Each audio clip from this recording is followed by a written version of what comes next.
دا یو ورور سوال کړی دی او دا اهم سوال دی خصوصا زموږ د معاشرې دپاره پښتنو دپاره وایي چې زما یو ځای کې خوړه وشوه جنۍ مې وغوښته نو هغوی وایي چې صحیح ده موږ تاله دا خپله خور یا لور دا درکو خو شرط دا دی که چېرته زموږ دا لور ستاسو په دې کور کې خوشحاله نه وه ستاسو د خپلوانو سره نو دې له به جدا مستقل کور هغه ته جوړی یا به وله اخلي یا به وله ورکوي نو که دا ته موږ سره دا خبره لیکلی شي نو بیا صحیح ده جواب سوال د دې ورور دا دی چې یعنی دا طلب د دوی جایز دی دا غوښتنه د دوی روا ده او ما دپاره روا دي چې زه په اتفاق وکړم جواب دا یاد ساتئ دا خبره د ښځې په خاوند باندې ډېر حقوق دي یوازې د خاوند په ښځه باندې نه دي او دا اسانه مسله دی اکثرو سړو جوړه کړې ده بس چې ښځه معمولي داسې ښځې دي وي د خاوند حقوق دي نورې د ښځې نه دي څنګه چې د خاوند دي داسې د ښځې دي او الله قرآن کې ولهن مثل الذي علیهن د دې زنانه هم الله وایي داسې حقوق دي لکه څنګه چې په دوی باندې دي په دوی باندې د خاوندانو دي دا هم انسان دی حق لري داسې نه چې دا څاروی راوستی کور کې یې تړلی دوی حقوق دي نه ډېر حقوق دي یو حق د زنانه هغه جوړه جامه رزق او د ستوګنې او د اوسېدو ځای هغې ته ورکول دا د زنانه حق دی د هغه تا نه سوال نه کوي دا پتا چې حق مو وي که مطلب په ما او په تا لازم دی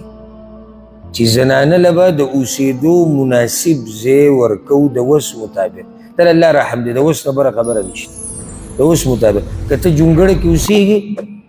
نو همدغه جونګړه کې به له ځای ورکوي که ته په بنګلو کې اوسېږي او په قلاګانو کې اوسېږي نو همدغه قلا او بنګله کې به هغې له ځای ورکوي خبره د وس مطابق اوس دې ځای کې دا سوال دی چې زنانه مطالبه څه کوي د کور نه کور خو به ورکوي نه دویم نه نه نه نه د مستقل کور خو هغه به اوسېږي خاوند سره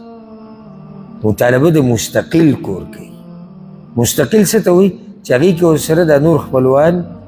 دا نه دا مطالبه د دې زنانه حق دی که کوي د دې حق دی او دا اتفاقي مسله ده یا داسې به وایي چې د جمهور الفقهاو مسله ده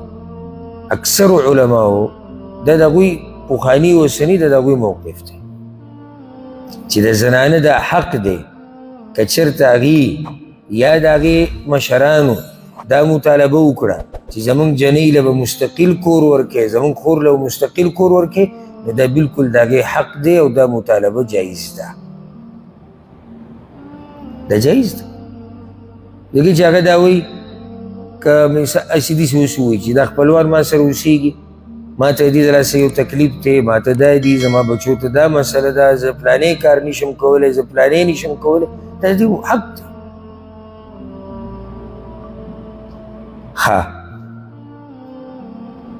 حدیث کې راځي رسول صلی الله علیه وسلم احق الشروط ان توفوا به ما استحللتم به الفروج هغه شرطونه چې ډېر حقدار دي د پوره کولو هغه دي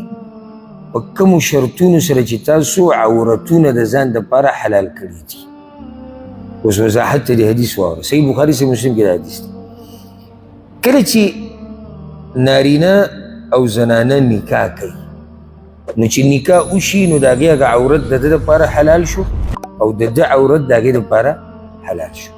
وایي په کومو شرطونو چې تاسو عورتونه حلال کړي د ځان دپاره د زنانو عورتونه هغه که هر شرط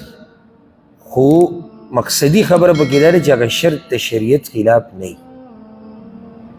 اوس دې زنانه دلته مطالبه وکړه چې ما له به مستقل کور دا شرط دی ولیکو دي او حدیث کې راځي المسلمون علی شروطهم مسلمانان شرطونه سر ته رسی